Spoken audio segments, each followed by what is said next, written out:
Okay, tap on that. There we go. Well, good morning again. I have little thoughts running through my mind all the time, and I'm just thinking of somebody whose name is Rich and how often they say that when they meet somebody, and they can say, "I am rich," and that's such a nice thing to be able to say. Uh, just like you, Gloria. I am Gloria. I am glorious. That's really nice to be able to say.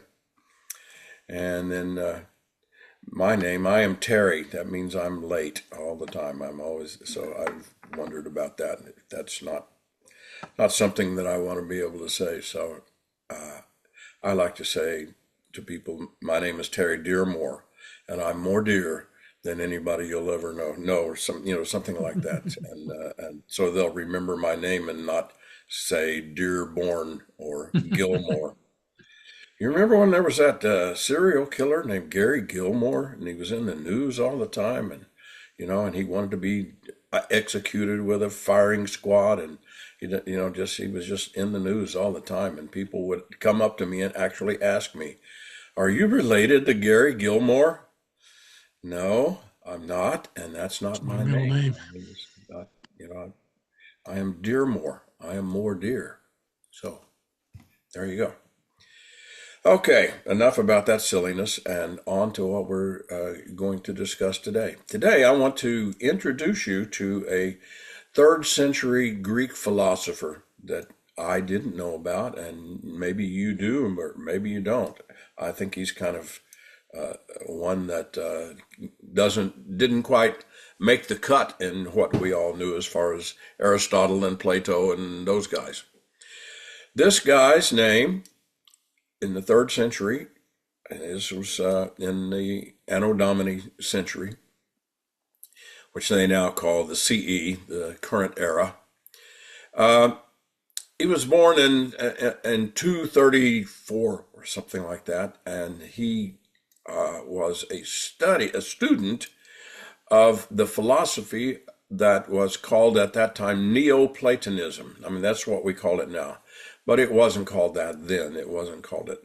But it's where A Course in Miracles gets the idea of uh, a chair is not a chair.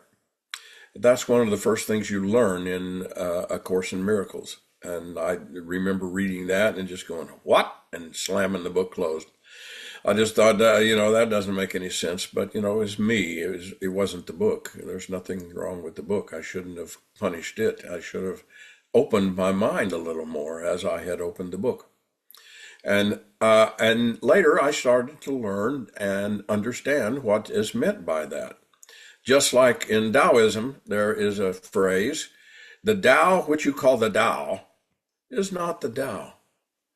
And I thought back, oh, that's a chair is not a chair.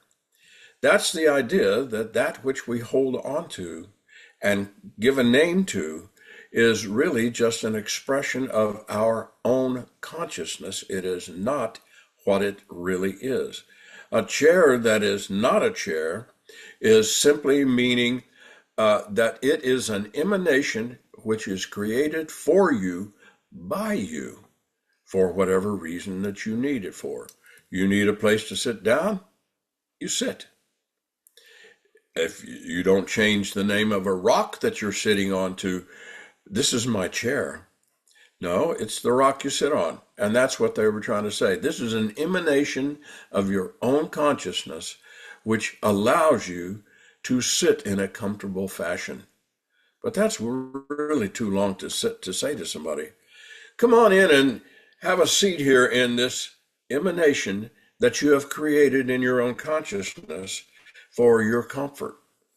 Rather, you just say, "Here, sit in this chair." And we all understand that. We understand it.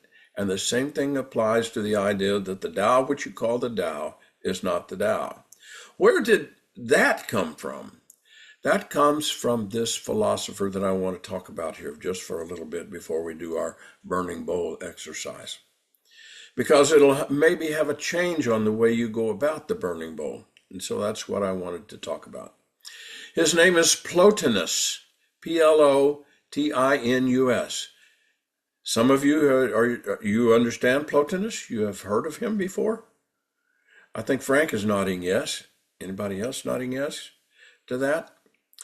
Plotinus was a study for 11 years in Alexandria when he was about 25 years old.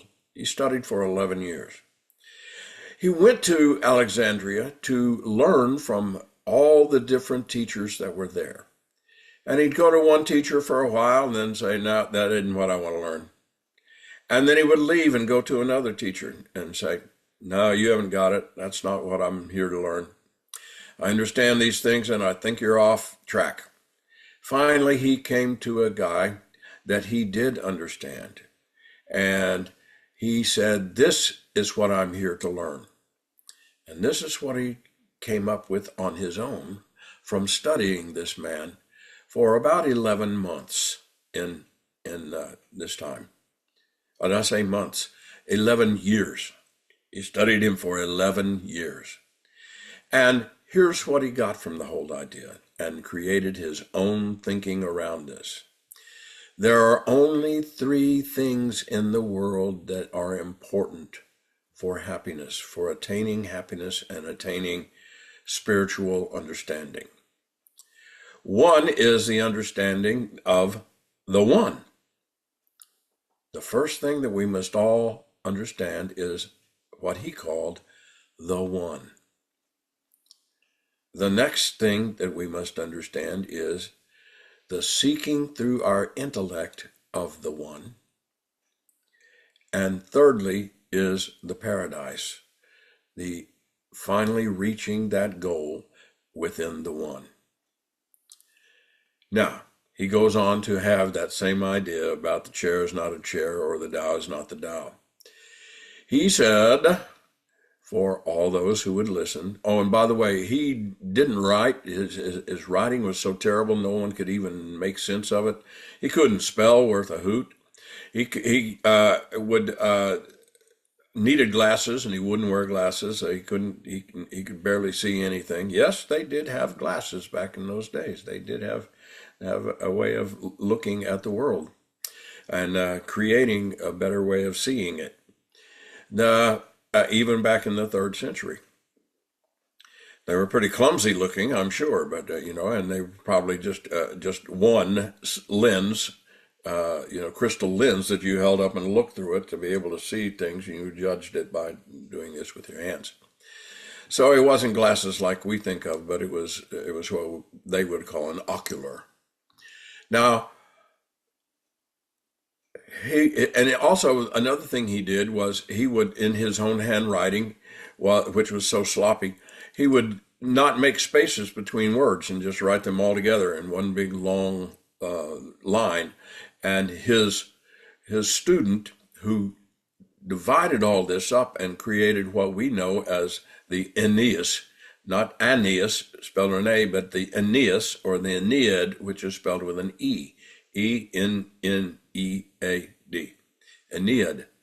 And this was a 4-volume study of this man's work. Now, Porphyry was his name, and he wrote it all down, and he was a student with him for all the way up to the end of his lifetime, about 24 years. He wrote all this stuff down. It starts off with the most important thing that we must do to attain full enlightenment is to realize there is the one. And he goes on to describe the one that you describe as the one is not the one. This is an idea held by so many different religions today, but his was sort of the first awakening to this in this Greek culture that he lived in. And he lived mainly, and when I say a Greek culture, he lived in southern Egypt. That's where he was living, in southwest Egypt, close to Alexandria. And this was, of course, before Alexandria was burned and destroyed. So Here he was, and he became a teacher, and people were coming to him. And the first thing he would do is say, you must learn and experience the one. But if you try to describe the experience or the one, you missed it. I like to tell people this. When I first started meditating, two things happened. One is as I would meditate, maybe this experience has happened to you when you first started meditating, is I would fall asleep. I would just doze off because as I quieted my mind would say, oh, sleep. Because that's all it understood was when we quiet ourselves like this, we lose consciousness and we go to sleep. And I thought, I'll never be able to learn to meditate. Finally, I got to a place by studying and practicing meditation to where I wouldn't fall asleep. And I started to experience something within me that I had never experienced before. Something was happening. It was like the gates opened one after another within my consciousness until I could relax and reach a place that as soon as I got there, I would say, I got it, and then I didn't have it anymore. I didn't have it because I would snap out of it and I'd be back in the I got it. I'd be back in myself again. That's what he was trying to teach us all, was when you get to that point, don't try to describe it and don't try to do anything even to yourself. Don't reach out to another and say, hey, I'm in there. I'm in the oneness. Because you're not as soon as you say that. It's just an experience that cannot be expressed, an experience that must be felt. Once it's felt, though, you reach a point where you are in a realization that there is a oneness that is like the sun. That's the way he described it. There is a oneness feeling that is like the sun. It emanates, but it is not dissipated. It brings you warmth. It brings you light. But it of itself is not dissipated by doing this. He goes on to describe it is like looking into a mirror. You can see your reflection in the mirror, but that reflection is not dissipated in any way. It didn't give you something. It simply is and is there for you. The same thing occurs with this oneness. It does not give you something. It is simply there, emanating of itself, just like the sun is shining upon you. The same thing.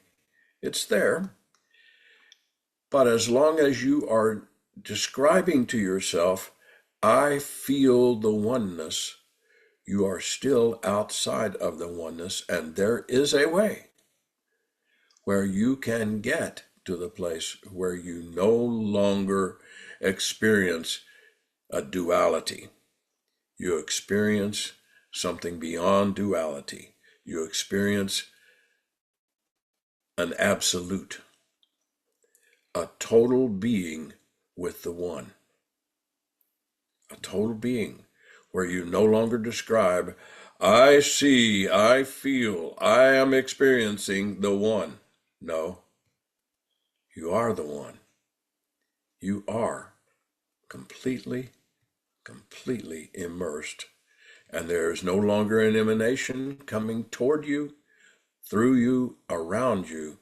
There is nothing but full, complete oneness that is indescribable. And it's not meant to be described. And then he has the third part of that, which he calls the soul. The soul he describes to be more like the moon. Even in his day, some people understood that the moon was not producing its own light, but was a reflection of that light. So the soul is not something that is within you. It is something that is emanating from you. Emanating, shining out, reflecting that oneness, that one. It is reflecting from you. It is more like the sun shining on the reflection of that which you call your inner self. Now, by reaching that point and understanding that the soul is not is not producing its own emanations, but rather a reflection, you get to the point where you can live in this world, as Paul says, be in the world, but not of it, not attached to it any longer. Be in the world, but not of it. Now we can see that from my description here that most religions, most spiritual disciplines have in some way all of these characters within it.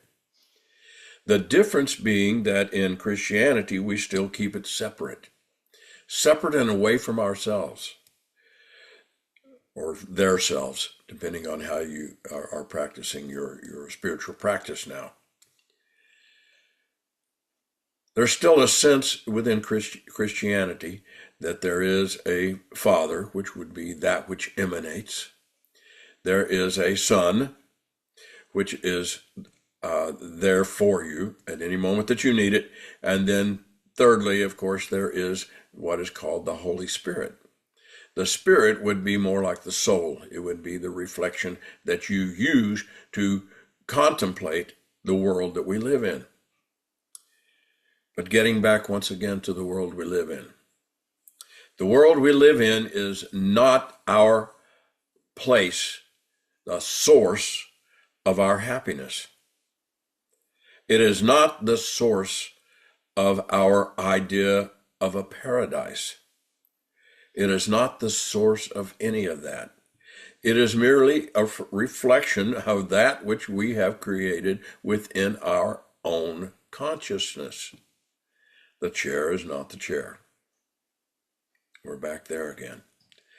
So the idea is not to try to seek happiness or fulfillment in any way in the outer. Now we've got this idea that was first expressed to me and to many of you in a program in Unity we call the 4T program. I remember it well. It was saying, if you are seeking something that will fulfill your life in some way, and this goes back a ways because it talks about Sears the store. Now we talk about Amazon or some other place. We wouldn't call up Sears and say, send me something that'll make me happy. Sears would say, well, what do you want? And the same thing occurs within us when we are seeking. Now, this is all going to make sense when we do our burning bowl. We are not seeking something that we don't describe and just say, Spirit, send me something that'll make me happy. Spirit, put me in a place that'll make me happy. Spirit, make me happy. Well, Spirit's doing the same thing. Well, what do you want? What are you looking for? What are you after? Something that'll make me happy, make me happy. Put me in a place where I feel full and content. Well, you're going to have to describe it a little bit better than that. You're going to have to be a little more concise. So that's why we do a burning bowl every year. We get to a place where we see things that are obstructions in our way. They could be physical obstructions. They could be the junk and clutter that we have around us, or it could be the junk and clutter that lives up here, that lives in here, in our hearts and in our minds. The stuff that is obstructing us from our fullness of who we truly are. And the fullness of who we truly are is that which makes us happy, that which makes us content, that which makes us feel safe and secure. Now, we're living in a world right now that if we look in the outer constantly, we're not going to feel so safe and secure. We are going to see those things out picturing, expressing, which is what out picturing is, expressing, outward expressing, pressing out there. We're going to see things that make us have fear, worry, a sense of doubt. All those things can be put aside and we can see them for what they truly are.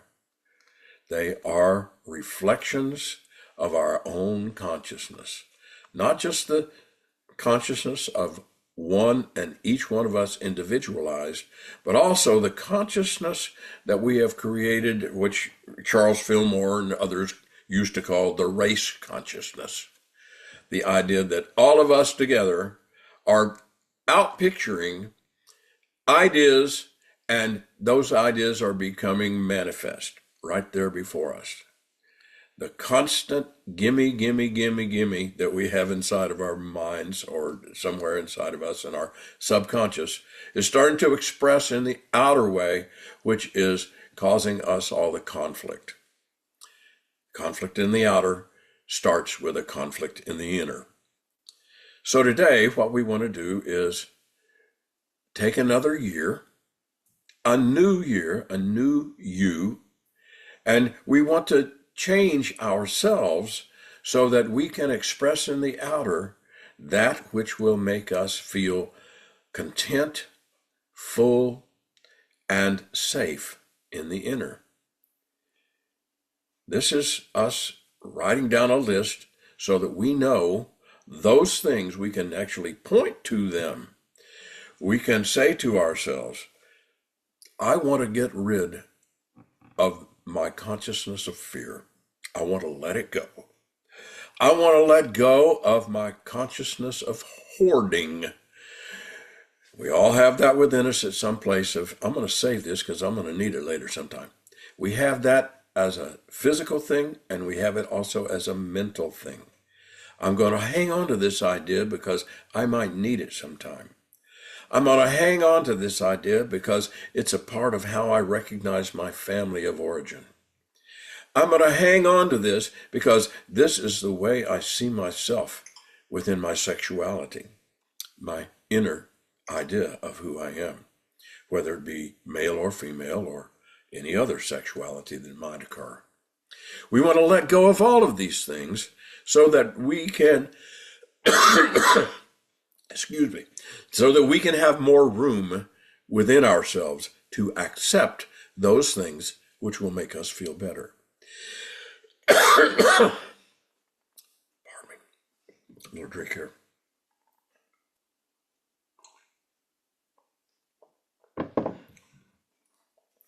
Let us spend this next year emanating from ourselves all those things which will bring these things to pass.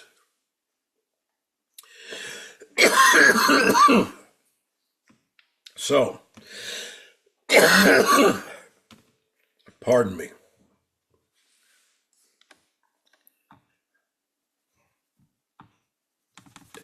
Let's start by making a list of all the things that we want to let go of.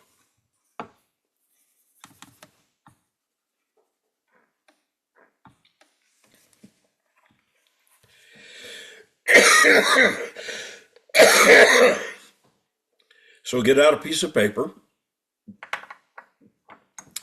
and a pen or a pencil and start writing down all the things that occur to you.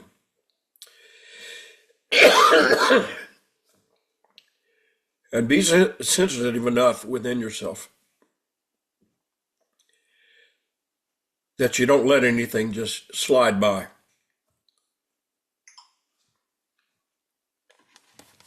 Now I'm going to pull up some music here, some soft music.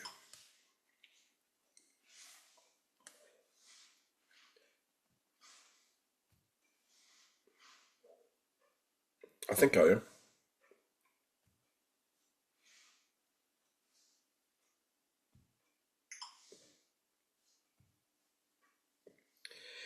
Yeah, I am.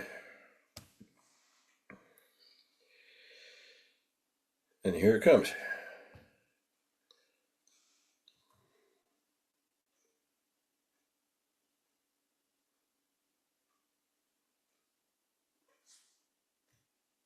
There's a Harbor Freight store in your neighborhood, so stop by, neighbor. Go on. In a survey of 1,000 Americans, half have less than $500 in savings. With Self, 1+ million are building credit and savings.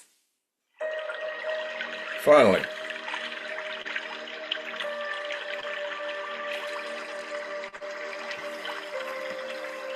Can you sort of hear that? Thank you.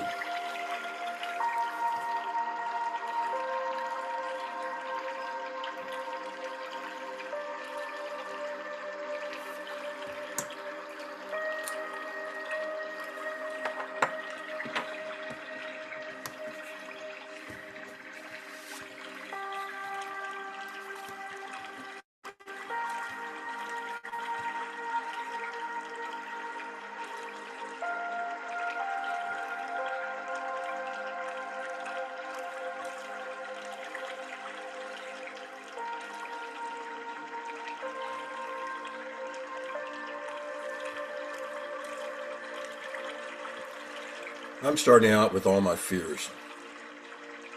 You do it as you please.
Now, when you get to the point where you're ready to stop writing, look over those things. Look over each one of them individually and sort of put a asterisk or a star or a bullet beside the ones that you think, yeah, that one has a lot of branches on it. And I can see that generalized, and if I go a little deeper, I can fill in some of those branches.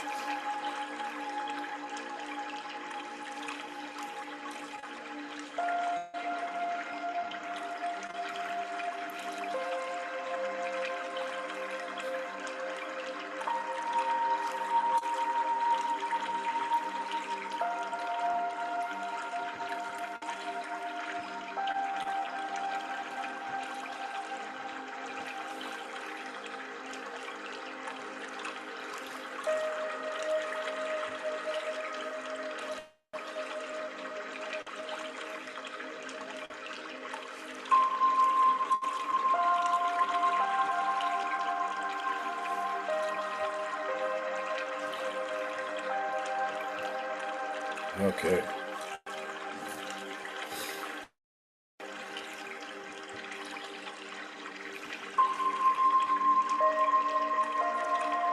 Are we still writing? Hold up your hand if you're finished.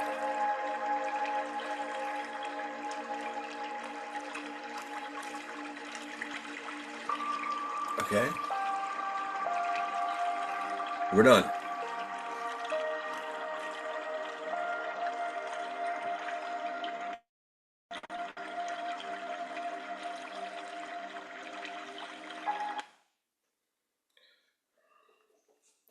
I was trying to find the volume knob and just slide it down gently. Just kind of strange, but that's okay. We're done. Okay. Now, hold each sheet in your hand, if you will.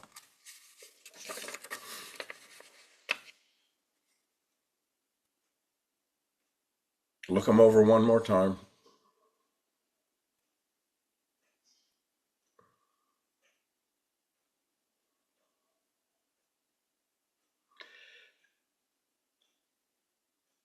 And say goodbye. Goodbye.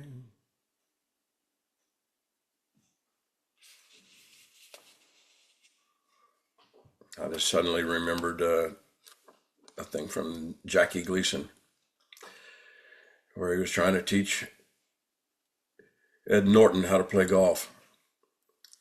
And he says, okay, address the ball. And Norton gets down on hands and knees. Hello, ball. Anybody remember that? Okay. I actually have a candle here. So I'm going to let her go. If you don't have a candle nearby, just tear it up. Tear it up in little pieces. Let it flutter by. And let it go.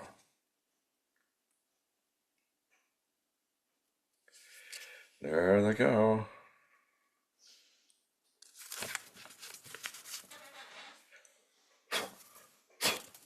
Okay. How about that? That's quite burned. Okay.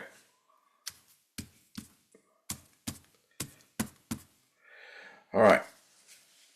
Now, another piece of paper, please. And as you know,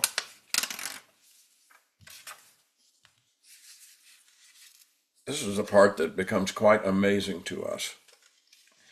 But this is the part which actually shows the law of mind action. Thoughts held in mind produce after their kind, we like to say. That is, we're going to write a letter to God, or whatever you wish to call God, whatever you wish in your way. Hello, God. Hello, ball. Same kind of thing. Where we're going to say, thank you. in advance for all the things that we are going to manifest in this year of 2026, as we call it.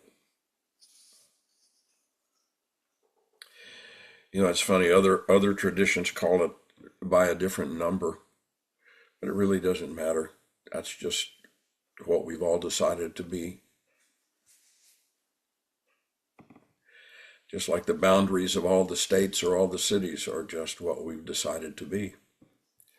There is no line there, it's imaginary, but so we are all in that oneness. Take some time now to say thank you for all that is going to appear in your life. Think about your health, your well-being,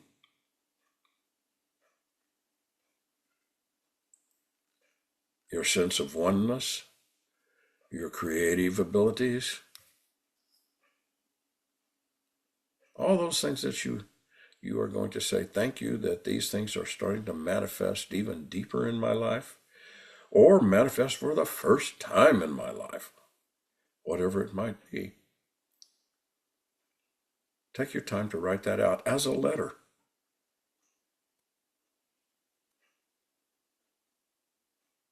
Relationships,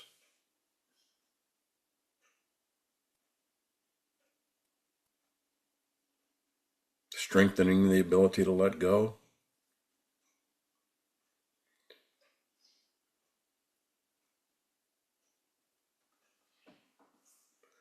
strengthening the ability to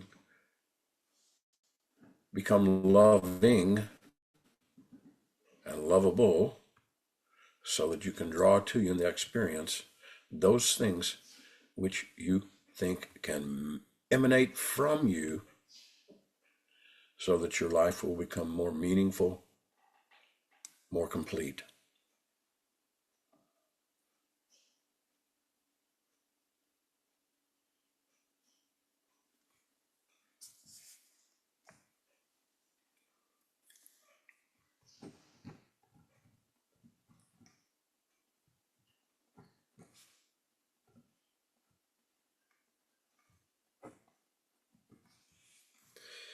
And I will get some music going here once again.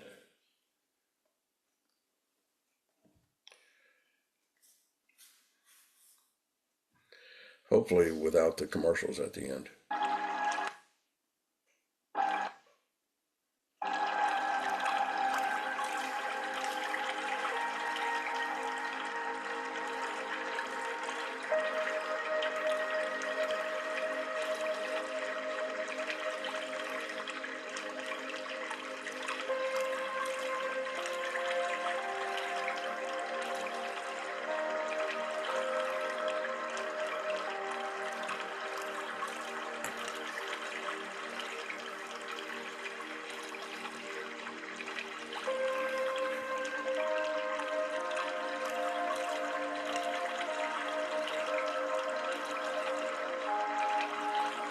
Let me know when you're finished.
Oh, by the way, did you sign your name to your letter?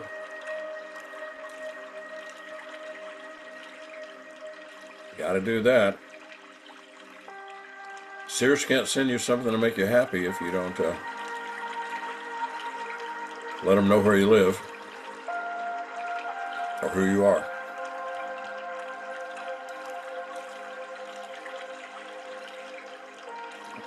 Truthfully, Sears can't send you anything because there is no Sears to speak of anymore.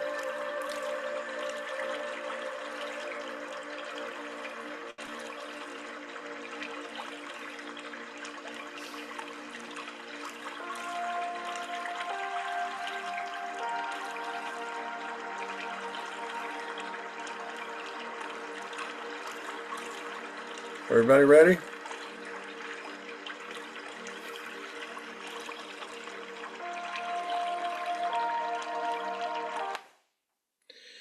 Okay.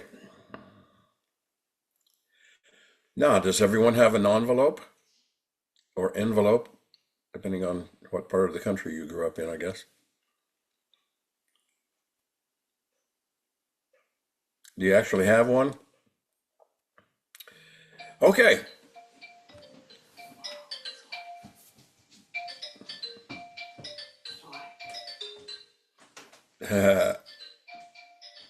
Natasha got a call from somebody on Viber. That's probably somebody from Ukraine calling her. Great world we live in.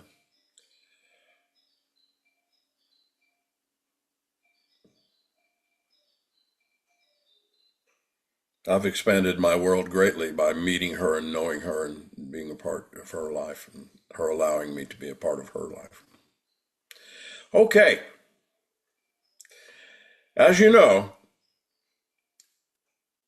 in the olden days, before we did everything online, I would collect all these letters and you would put them inside what do they used to say, a self-addressed stamped envelope, they used to say, and you would give those. You didn't have to give the stamps. I'll supply the stamps. Just put them in a self-addressed envelope. Put that inside another envelope and mail it to me, and then I would collect them all up, and then and at the end of the year, I would mail each one of them back to you, so that you would get the envelope, and you'd say, "Gee, this looks like my handwriting." Oh, it is, and then you would recognize what it was. Um, but now I guess we have a different way of doing that. Neil, would you like to describe how we could do that in a different way, please? Sure. I mean, I just a suggestion is to go through the entire procedure without the stamp. And what I did is I scotch taped it to December 2026 to the front page of my calendar. Now, there's a temptation to open it once a day if you are really into goal setting to check your goals. But the idea that Terry and I discussed was just to kind of let it be a surprise to the end of the year to actually have the fortitude to wait to December 2026 and see how many things have actually come to fruition from what you put in there. So Yeah. that's what I'm doing. So yeah, if any of you still use a calendar, Yeah, I think I'll put mine in with my Christmas decorations. oh, good idea, good idea. Yeah, Well, there it'll be. isn't it However, if you have God's address, you could mail it to him or her. but Or isn't her. it Yeah. funny? I used to get like three calendars in the mail from different organizations that I'd contacted with. I don't get any calendars now because they assume you're using your phone for your calendar. Right. Yeah. Yeah. That's why I was asking that. We do get calendars. We go to this little store, little Amish store over in a little town here in Pennsylvania and buy groceries there. And they give you a free calendar every year. Then, Whoa. and on the calendar are pictures of buggies. So that's really nice to see, to have that. But do we hang it up anywhere? Nope. We just have it. But it's nice to have. That's the only one we get, though. This one. Oh, wait, I do get one from the Chickasaw Nation. They send a calendar every year. But I don't once again, I look at the pictures the day I get it, and then I don't even know where it is right now. So okay, so that's a great idea to put them in there with your Christmas decorations. When you take them down, stick it in there, and then when you pull them back out next year, or in your case, Jody and Zach, in in, uh, in April or whenever you put those away. I love it. Thank you so much.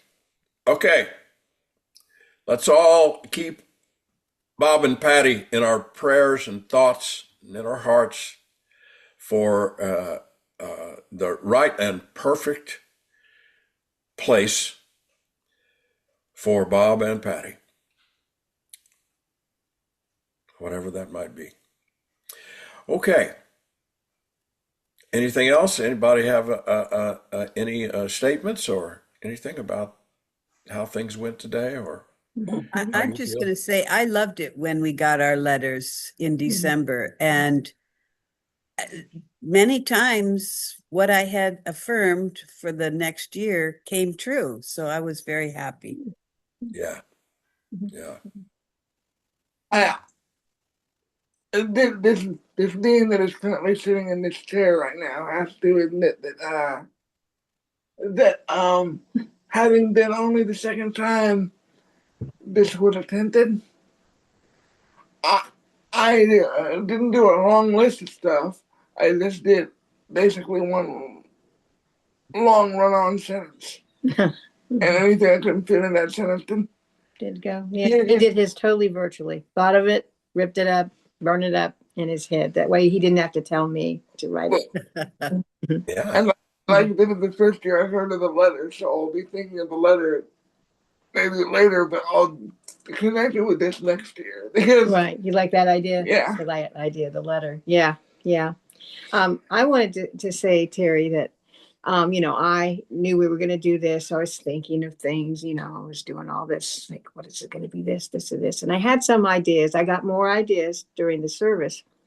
But when you said to think of something and look at each individual one and see if things branch off of it, I found that there was one, and it was the first one I came up with, but there was one that I could easily connect with a lot of other things on that list.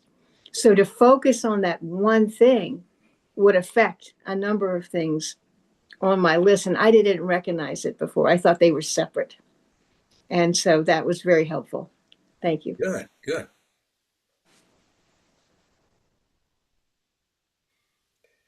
Oh, and also Hmm. I think you came up with a ancient Greek philosopher that my mom hasn't heard of before, which is Yeah, very I hadn't heard of that Greek philosopher. I used to teach that. And so that was a good one. Now I have to look up more about him. Well, we call what we have new thought, and here he was in the third century Right. expressing things that we Mhm. have, and we think we came up with the ideas, or somebody in our, 1889 came up with it. No, no, no, no. No. It's 1500 years earlier. This Mm, man came up with these ideas of discovering mhm. this oneness Yeah. and and being able to separate everything out. He had a another thing about him that I didn't mention, but it goes right in with the way he was thinking because he did, he just didn't have any desire for the outer whatsoever. And it was asked of him many times, can't we paint your portrait? And he was like, nah, you know. Well, when he died, he got his portrait painted Mm. because they thought, well, he's not here to fight about it, and he's a real good subject for painting because we don't have to say don't move. So, really, so it worked out real good. Yeah. So they have a statue of him and a bust of him, so forth. Yeah. Dave? Well, yeah, I'd like to say I have an 18-year-old granddaughter who is an elite athlete and an A student, and I'm just so proud of her. And when she does something new, I have an adjective that I use that you've all probably heard somewhere before, and I would attribute to today's message is wowzer.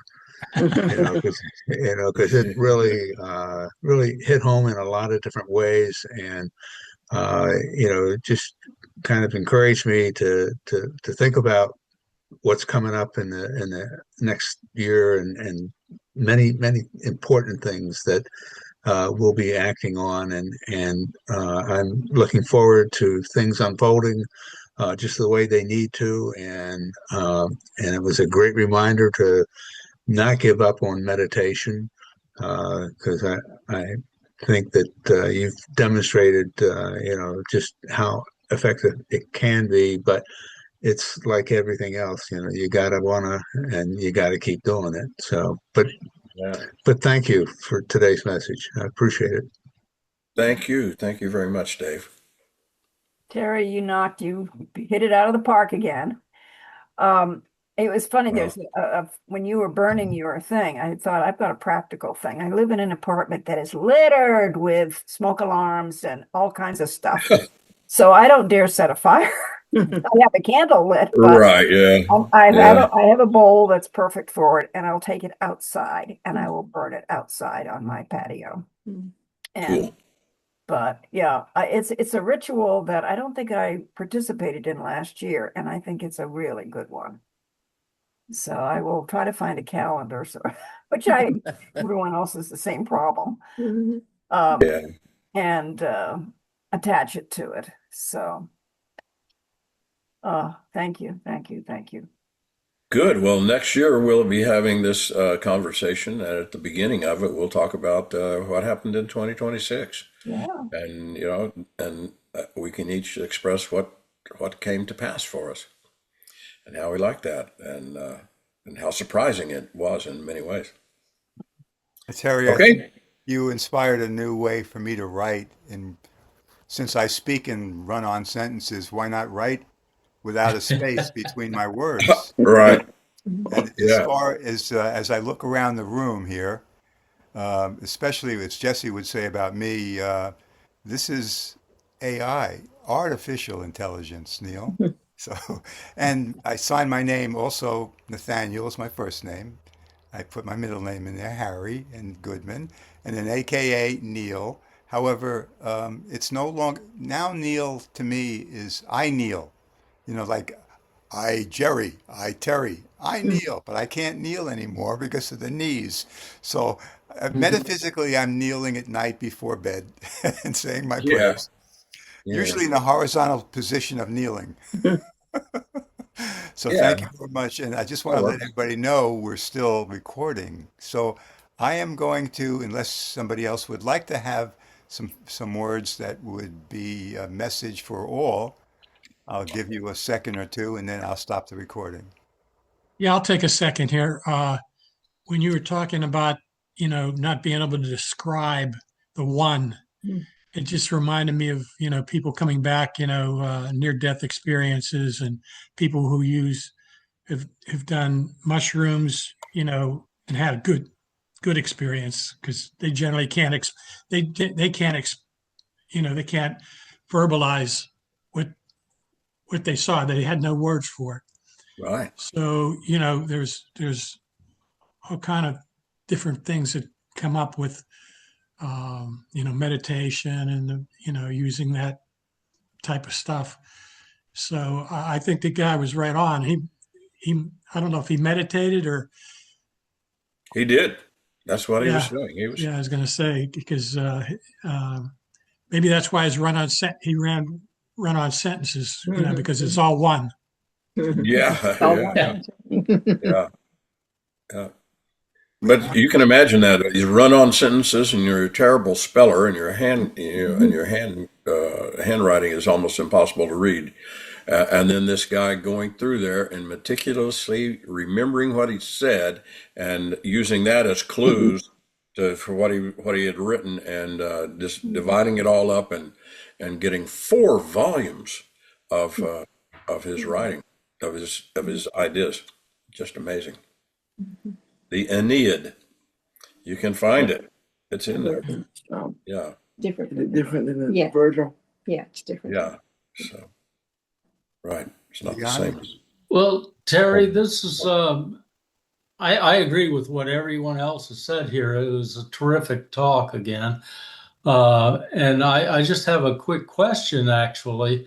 I'm always amazed at how people have come up with the same ideas and sometimes same time.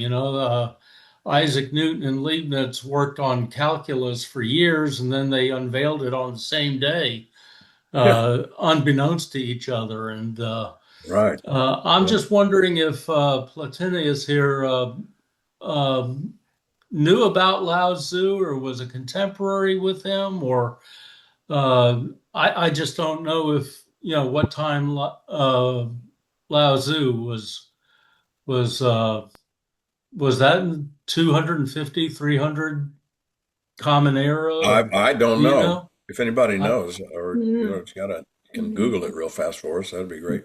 mhm. Um, well, the thing about it is, I often, especially as a musician, I would come up with something, and I'd think, "Hey, this is great," and then suddenly I'd hear, usually a melody or something or a little lick that I came up with, and suddenly I'd hear it on the radio, or something, and I'd think, well, was I? 'Cause my belief is that the thoughts are out there floating around, Yeah. and we Mhm. mhm, become a receptor for those thoughts, and it's not really us. It's just it's the one which emanates, mhm. and it's we become a receptor, and we catch on to it It's part of very the much, universal consciousness. especially if we're meditators, and Mhm. and if we are, then in meditation, All this we stuff. can get to that place where we can access the Akash. thoughts that are floating around all the time, free, and those thoughts don't take anything away from us or the thought process. It's out there, and many of these people that you were talking about there, about two people coming up with calculus and releasing it at the same time. Why not? Why not? They both, it was already out there in Mhm. the ether. It just took them to be able to focus on it, and Mhm. be able to write it down. Yeah.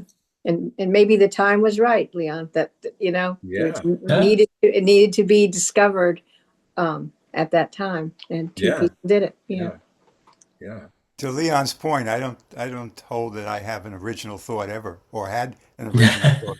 So Well, most of the thoughts come telepathically from Uncle Leon anyway. So Well, yeah. Yes. Well, when I was in ministerial school, one of the first in the first year, I openly told the class, the rest of the people, the 35 people that were in there with me, uh, I'm not much of an original thinker, but I copy real good.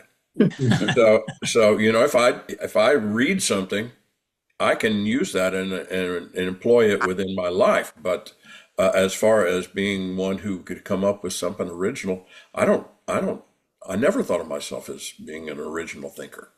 I just see myself as somebody who you know deploys and employs other people's thoughts and so forth, and I appreciate them very much. well, I am going to I'm stop the below you. Go ahead, Dave. Did you want to say something? Please. I did. I think you got it. Okay. All right. Okay. You're recorded for historical reasons, everyone. So Yeah. so I'm Happy New gonna. Year. Well, don't let's. We have Happy some New You. final thoughts for the service, but let me just stop the recording at this point. Okay.